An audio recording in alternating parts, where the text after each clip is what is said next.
All right, good evening, everyone. I'll be presenting for the DevOps track.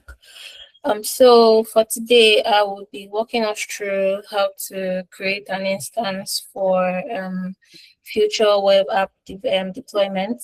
So, sorry.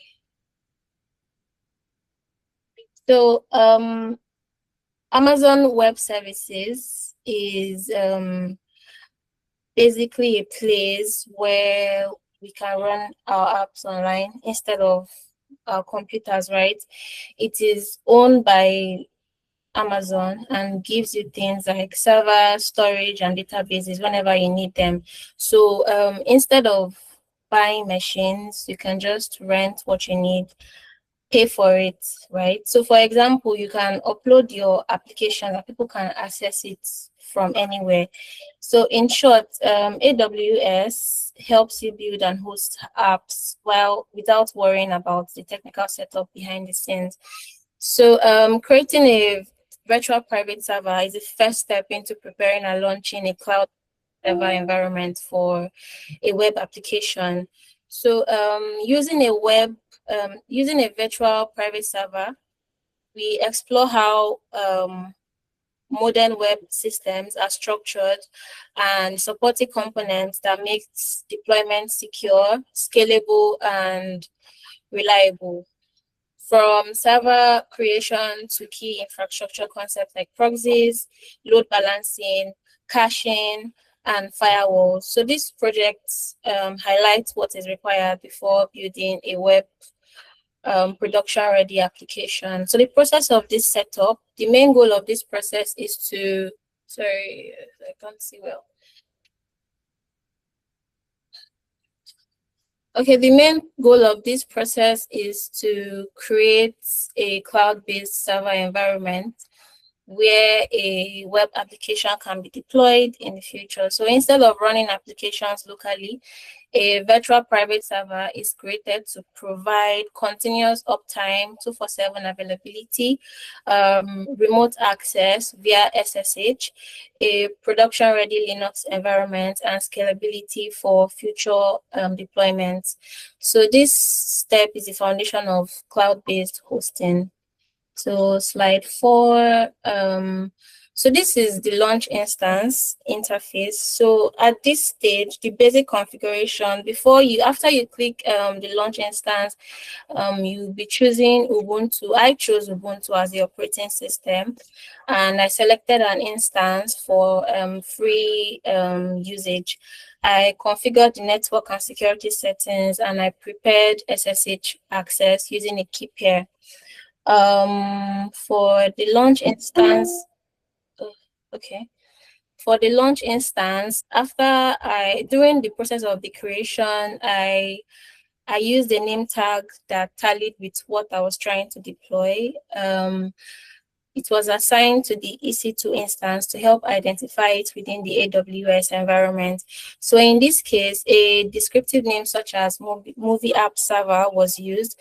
So this will help organize cloud resources, especially when multiple servers are created for different applications or environments. So slide 6. The Amazon machine image. The Amazon machine image, it defines the operating system and the base configuration for the server. So here I chose the Ubuntu server, the 24.04 LTS, because it is stable and it is widely used for production servers. It supports web server tools like Nginx and Node.js. It is very lightweight and very compatible. So the AMI acts as a foundation of the VPS environment. Slides 6.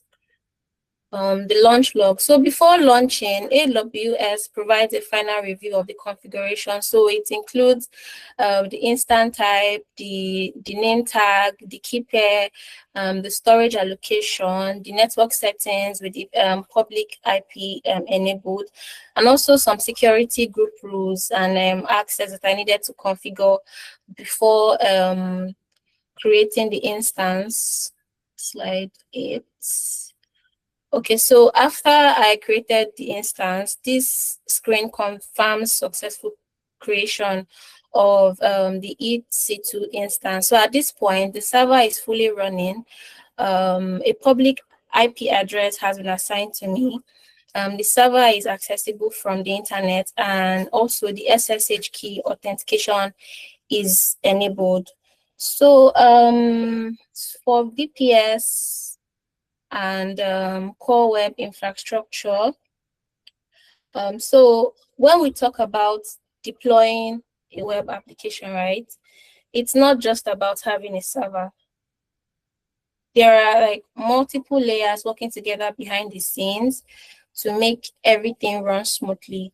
So first, let's think of the VPS as our actual machine, but in the cloud, right? It's like your personal computer, but hosted online. So this is where your app will eventually live and run. So before that, you cannot just expose that server directly to the internet. That is going to be very risky. So this is where a firewall comes in. You think of it like a gatekeeper. It decides what kind of traffic is allowed in, like allowing web traffic, but blocking anything that seems malicious or suspicious, right? Then we have something called a proxy. A proxy server. So it's basically a middleman between two systems, but there are two types, and people do get it confused. I got it confused at some point when I was trying to understand it. So we have under the proxy server, we have the forward proxy and the reverse proxy. For the forward proxy, it works on behalf of the user, the client. It's like someone making a request for you, so your identity is hidden. So that's more on the client side, right? I remember using Tunnel Bear at some point when Twitter was banned for Nigerians. I used Tunnel Bear as that proxy to bypass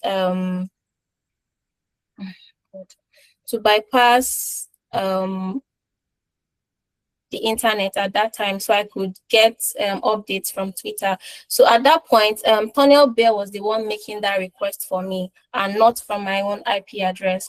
But for now, we are more interested in the reverse proxy. This is where Nginx comes in, right? Nginx sits in front of your server and handles all incoming requests. So instead of users talking directly to your application, they talk to Nginx first. So then Nginx decides what to do with that request, whether to serve a file directly or send it to your backend. So let's think of Nginx as a smart receptionist. It doesn't just do the actual work, but it knows exactly where everything should go. It knows where to assign different requests, right? And it makes, and this act alone makes the whole system faster and more organized. So now let's imagine an application where we have a lot of users. So one server might not be enough, right? So that's where a load balancer comes in. So it spreads requests across multiple servers, so no single server gets overwhelmed. And then we have a cache server. This one is all about speed. So instead of processing the same request over and over again, it stores results temporarily. So if the same request comes again, it just returns the stored result instantly. So when we look at all of this together, you realize that it's not just about hosting an application. It's about managing traffic. It's about improving performance and keeping everything secure. Slide 10, how they work together. So at the end of the day, all these components are really just working together to make sure your application runs smoothly when it finally goes live. You have your VPS, which is the actual environment where your application will run.